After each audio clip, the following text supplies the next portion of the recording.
If you have your lesson sheets, open those up.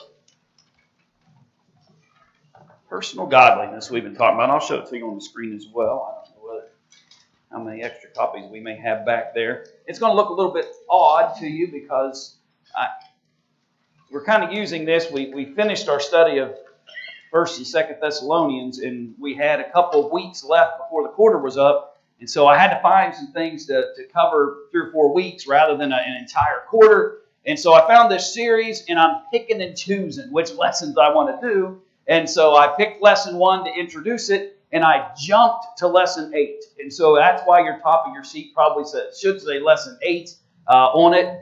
That is why I skipped from 1 to 8. And so if you have one that says lesson 8, that's where we're at. You've got the right sheet in your hands. If you'd like one, just raise your hand. Kevin's got a handful back there in his hands. He'll come around to you and hand you one of those. And let me just walk back there and help him for a second so we can start here. Just hand me 3 or 4 of them there. Kevin, you got them.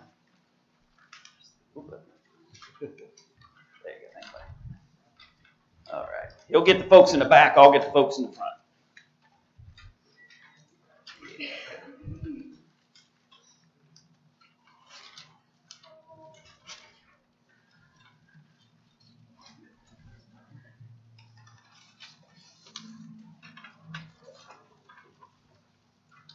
Can you share?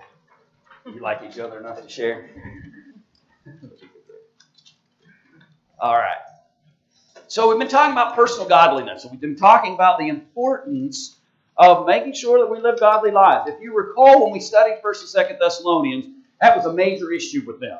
They had been so entrenched in the pagan worship and the idolatry and all the things that were associated with it, and there's a ton of immorality that goes along with idolatry, that Paul, when he wrote to them on both occasions, kind of had to remind them that there's a need for them to leave that which is ungodly and begin to honor that which is godly and good in the sight of God. And so I thought anyway, you didn't get any say in it, I guess, but I thought we would move and talk a little bit about godliness and its importance and also the ability to avoid ungodly things. And this morning, in this particular lesson breaks it down in a conversation about how we use what?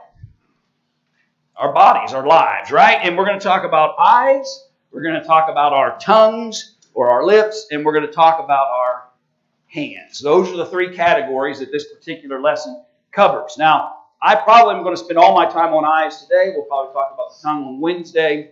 And then Kevin's going to jump in for me the next Sunday and probably deal with hands. But if we get further along, then we'll give you something. Or Kevin can work with something on that Sunday. But anyway, that's the plan as of the moment. We'll see how today goes. But let's look at Romans chapter 6, verse 13 first. Because that kind of starts the conversation for us. And it was the memory verse, if you will, that was listed at the top of the sheet as well. And so in Romans chapter 6, in verse 13, he says, "And do not present your" what?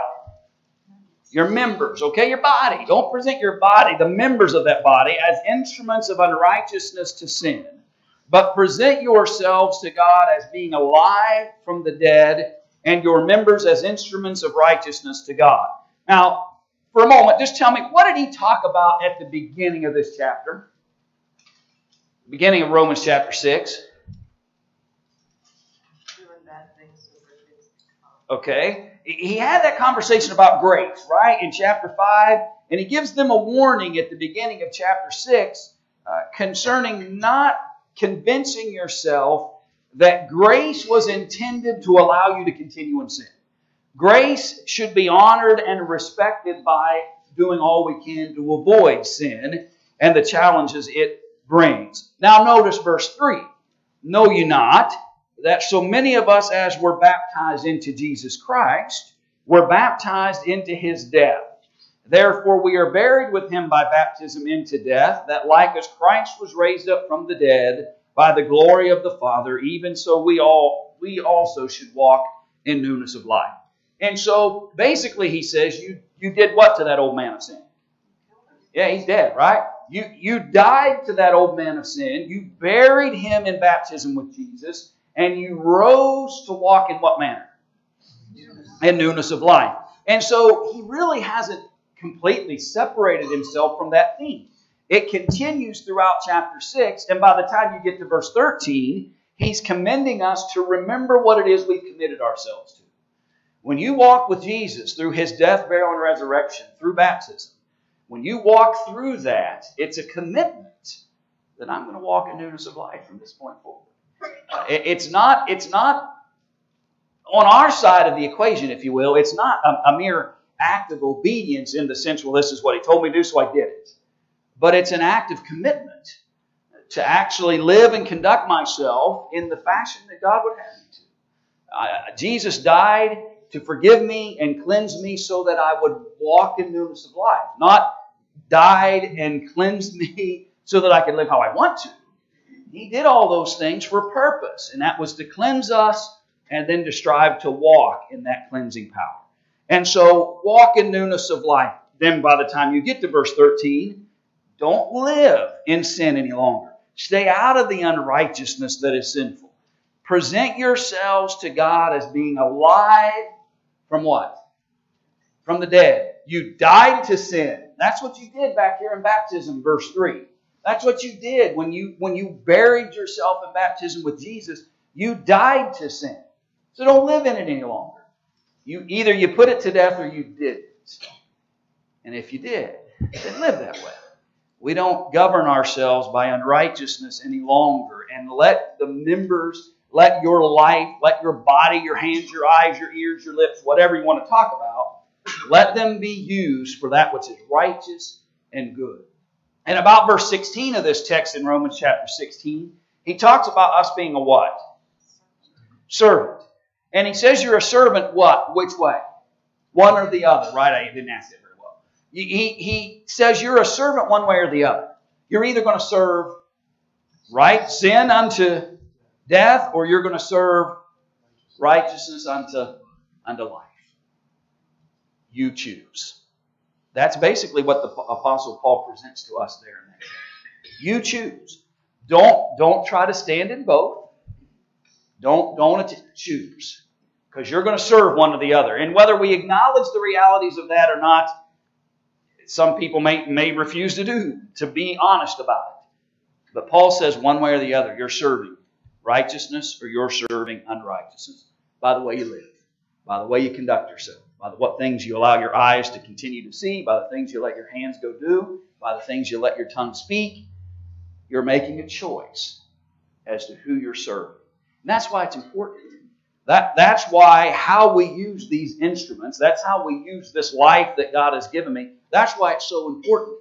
Because those are the evidences, those are the conducts and actions that will determine whether I have chosen to be a servant of righteousness or a servant of unrighteousness. I can't say just claim one or the other. Well, I guess you could just claim unrighteousness and do whatever you wanted. But you can't claim righteousness and not have the evidence to fulfill it. That's the basis of our conversation from this point forward in the lesson. Any thoughts about that section of Scripture? Okay, let's talk about our eyes then. And we want to start back in 1 Samuel chapter 18.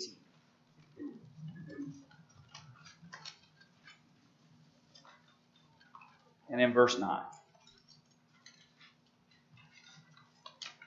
Because in your worksheets, the question was, what are some ungodly uses of the eyes? And he took us back here to 1 Samuel chapter 18 and verse 9. And what's happening here?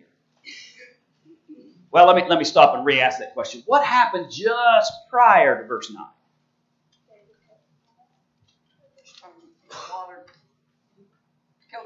David killed Goliath. Well, David's done. Let me just back you up. So David's been out of war. And what's the conversation? The women answered one another as they played and said, Saul hath slain his thousands and David his 10,000s. David's better than Saul. David's better than Saul. That's how Saul's hearing that, right? That's how he's hearing this singing and chanting that's going on, this celebration. That's how it's being heard by the ears of Saul. And so what happens with Saul, verse 8? Okay, he's angry, all right? He ain't putting up with this. I'm the king.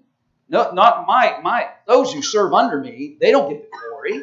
That's the mindset, right? They don't get the glory, I get the glory. So he's angry. And this saying displeased him and said, they have ascribed unto David 10,000, and to me they have ascribed but thousands. What can he have more but the what?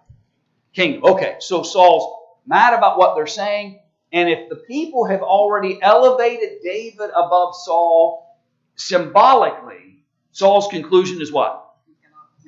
What's the next step, right? There's only one natural next step. And the next step is to put him on the throne, which is kind of God's plan, which they kind of should have understood anyway. But from that point forward, now verse 9, Saul did what? He eyed. He began to hate David. Yeah. He hated him for that, and he began to... What's it mean that Saul eyed David from that day forward? Looking for what? Okay. He's looking for a manner in which that he can remove David from the equation. And so he's looking for opportunity. So the question was, what kind of ungodliness is associated with the eyes of Saul in this text? Hatred, jealousy. Okay. First, let's deal with the first one I heard, and then I'll take that second one. The first one is hatred. It is not wise, nor good, or beneficial for anybody for me to look with my eyes towards somebody with hatred.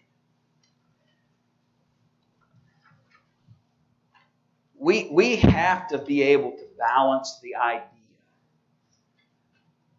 of being strong, if you will, at times even vocal about what God condemns without hating people.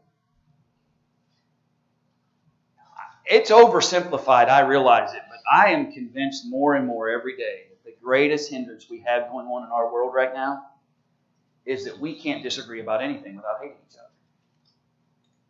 And that's where we're headed.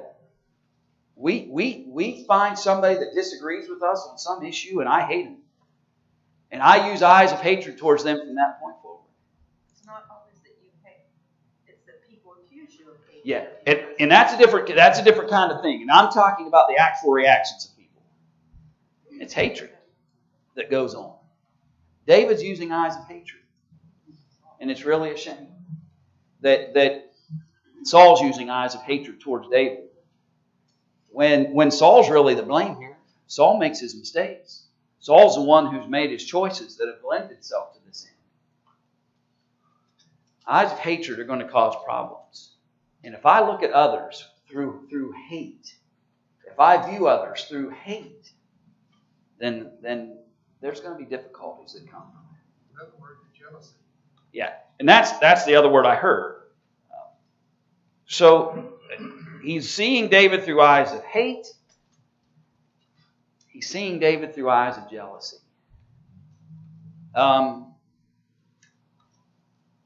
Jealousy is another issue that we have to be kind of honest about.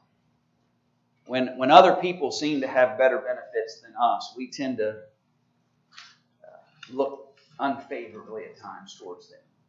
And the truth is, we've all probably been jealous about something at some point in our lives. I realize it's a pretty serious issue. Saul realizes he's about to lose the kingdom. But his eyes of jealousy are challenging him and leading him to make poor decisions. He's eyeing the death of another man because he's jealous because people are praising him more. He's eyeing an opportunity to slay a man because other people sang his praises more than Saul's praises. And jealousy's ugly. And jealousy can lend itself for us to look for, and that's the key. I'm going to throw that word up here on the screen because I want you to think about it in relationship to all this. And that is that he has eyes of opportunity. That's what he's doing. When he's looking for an opportunity to fulfill his hatred towards David, to fulfill his jealousy towards David. And we should never have eyes that are looking for opportunity to do evil. We should never have eyes that are seeking out opportunity to do harm to others, or to say hateful things about others, or to say or act in jealousy towards others in trying to hinder or hurt or harm what they're doing. He's looking for those opportunities. It's pretty sad. It'll get to the point where it'll control your whole life. Yeah, it will become your complete focus. That hatred and jealousy can work inwardly and destroy you. But in this particular situation, it can destroy Saul. Yeah. And here's the interesting part, Pam, is that this inward hate and jealousy that he has, it would be one thing if it only destroyed himself. But it takes upon itself a whole other issue when he's allowed for those motivations to move him towards wanting to harm another person. And that's the crux of what's happening here with Saul and his eyes. When Samuel told Saul, after he had made the sacrifices, when Samuel got there, and Samuel eventually told him, he said, "You're a boss in the kingdom." Yeah. This is something I don't understand through these chapters here.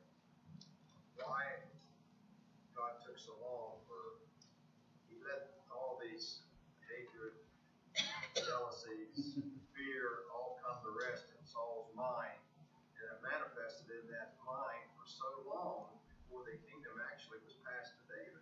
Yeah. I don't understand the purpose of that. And I mean, I'm not saying that we have to understand God's plan. Right. But I never, seems like it could have been done. And there could be lots of answers to that, and that in all would be great speculation. But I think sometimes maybe, Bob, we may not be able to clearly see why God approached a particular thing the way He did, and there may be hidden things that we may never be able to fully grasp that God can, as to why He allowed for certain things to unfold. But it did take a long time, and this hatred and jealousy had a long period of time to build while he continued to seek after David. Anything else you mentioned? Yeah. Verse 10. And it came to pass on the morrow that the evil spirit from God came upon Saul, and he prophesied in the midst of the house. And David played with his hand as it had at other times, and there was a javelin in Saul's hand. So the evil spirit from God. I didn't think anything evil came from God. Yeah. Well, verse 10 wasn't in our lesson sheet. Let me answer this. Let's look at it a couple of different ways. Let's just make sure that we're not. So let me look at it from a couple of different translations, and they're all probably going to say the same thing. It came to pass on the morrow that an evil spirit from God came mightily upon Saul. Some say an evil spirit from God came on Saul with great force. Let me see what Young says. And it cometh to pass on the morrow that the spirit of sadness from God prospereth over Saul. That's a literal translation. When Young's literal takes the original Greek and finds the closest equivalent, he doesn't worry about grammar and syntax. He doesn't worry about trying to make it sound good. He just writes the closest word. And so what I have always basically concluded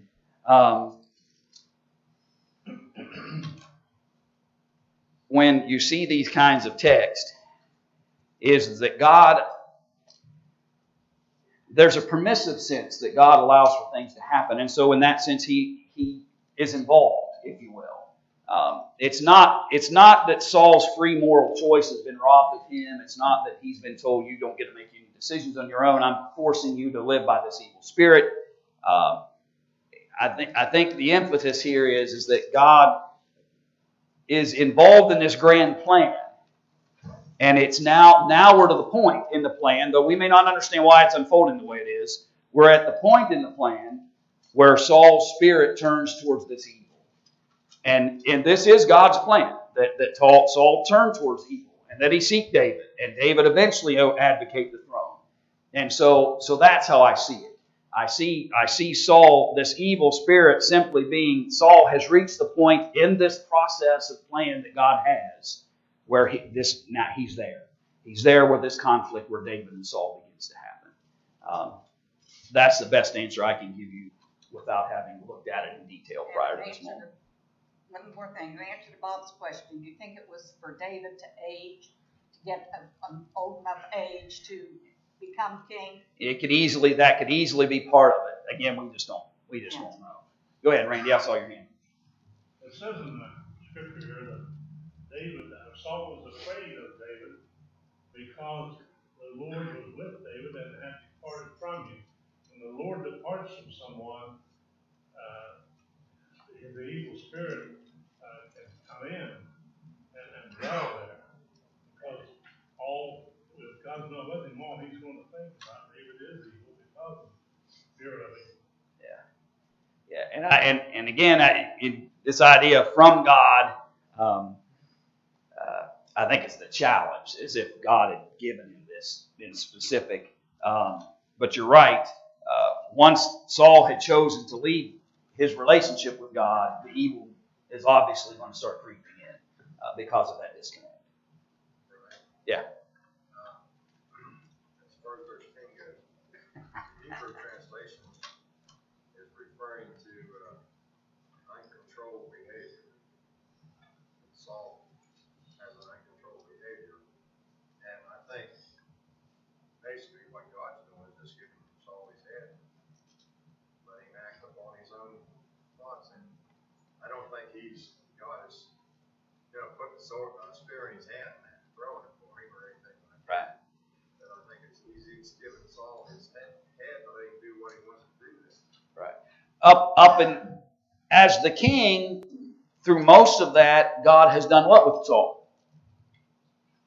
Blessed him, benefited, been with him, strengthened him, all those things. We've reached the pivot point where that has now changed. And we're beginning the process where David is eventually going to take over the throne. And so we're at the turning point where Saul's evil spirit in this grand plan of God is going to allow itself to manifest, which leads him to eye David from that point forward. See how I segued back into that? To eye David from that point forward to bring him great challenge. And I'll look at these things. It's just something I didn't look at in our context of study. It's like you said, Brian, God is just using man to accomplish his wants. Yeah. It is always difficult when you're trying to balance the understanding of free moral choice and how God uses man in his schemes. You run into the same kinds of issues with Pharaoh. You run into the same kinds of issues with other individuals like Saul, who where the appearance is that God is puppeteering, when more accurately probably is the idea that God is permitting, and God has established a certain set of issues, and this is how they're unfolding. It's hard for us sometimes to appreciate how God can influence, God can know, without God having to force individuals to go beyond their own will. And in many senses, this evil spirit isn't something that God has forced upon Saul. It's something Saul has adopted into his own choosing. And so God is permitting that. Other verses said the Spirit of the Lord terrorized. Yeah. So it's about a relationship that is strained and the results of it between Saul. There's similarity back in Exodus when it says God hardened Pharaoh's heart. He hardened his heart by requiring something of him that he refused to do. Yeah. And God says that I may show these signs of mine before him. So he had a purpose. Right. There even. Yeah. And God, the hardening of Pharaoh happened because of his refusal to honor God. Saul's evil spirit from God has come upon him because of his refusal earlier on, especially to accept God's plan and purposes. And certainly that's part of this equation. And that character flaw in Saul. Yeah. That God exploited in some sense. I call Saul made a lot of bad decisions. Yeah. Well, his choices aren't going to be wise from this point forward. Another instance, too, Brian, is in Judges 9 and verses 23 and 4. It says, God stirred up animosity between Abimelech and the citizens of Shechem so that they acted treacherously against Abimelech. Yeah. God did this in order that the crime against Jerubbaal's 70 sons and shedding of blood might be abolished. Yeah. Yeah.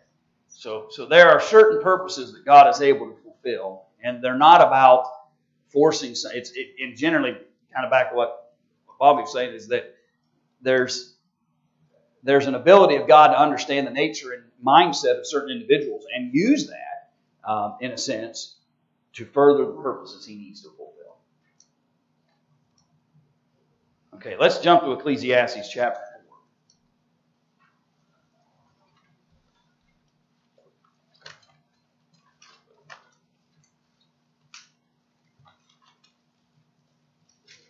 Verse 8.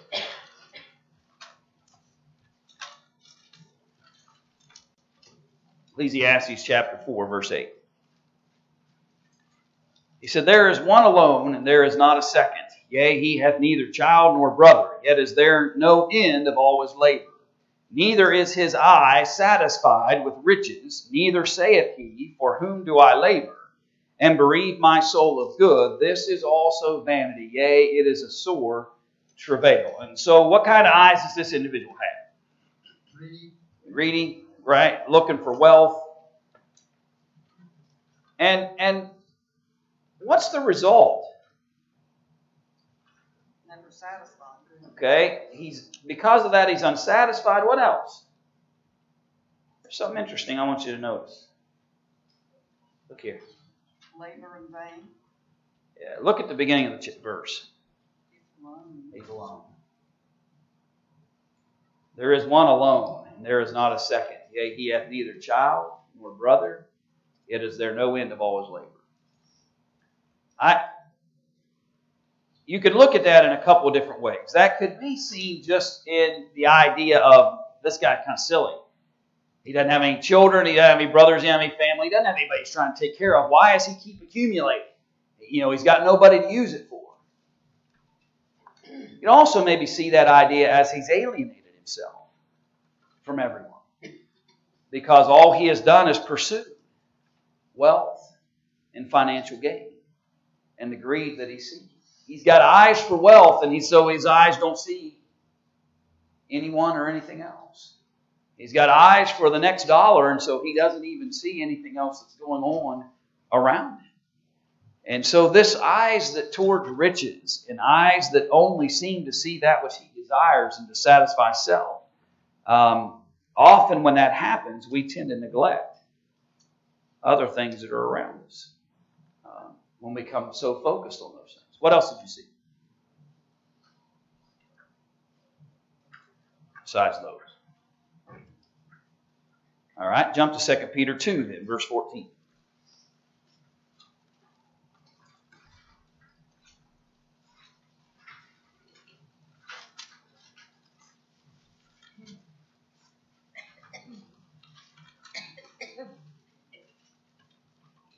Second Peter chapter 2, verse 14, he said, "Those he's describing here have eyes full of adultery, and that cannot cease from sin, beguiling unstable souls, and heart they have exercised with covetous practices, cursed children." And so what kind of eyes do they have? Adultery and lust. Okay. Full of adultery, he said in this text. What do you think he means by the idea that they have eyes full of adultery? They lust for other Immorality. Okay, immorality in general. There's a sense of flesh here, I believe, that we can consider. Yeah, they're consumed by it, right? They're consumed with those kinds of things. would in our time be ones that watch a lot of pornography. It could fit that. I think Matthew 5:28 probably plays a part here. When in that particular verse, it's at least a connector that we can consider. But in Matthew chapter 5 and verse 28, he said, "I say unto you that whosoever looketh on a woman to lust after her hath committed adultery with her already in his heart." And so there's these fleshly issues with your eyes. And it's an important aspect for us to recognize that our eyes should be used for that which is righteous and good, and not be consumed with thoughts of adultery and lust and those kinds of behaviors. The term itself is kind of self-explanatory. Full of adultery. Yeah. If it's full, you have no room for anything else in your life. Yeah, your eyes have become so consumed with those kinds of things that you almost become unable of seeing anything that's good or wholesome.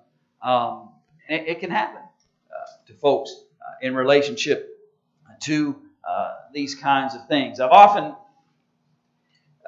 I think about this word adultery sometimes too, and fornication is the fleshly side of the definition. Adultery is the covenant side of the conversation. If you recall, there are many occasions where God said His people had adulterated their relationship with Him. And it didn't have anything to do necessarily with anything of the flesh in particular. It had to do with the fact that they'd broken their covenant with Him. And so their eyes are filled with a willingness to not honor any relationship or covenants.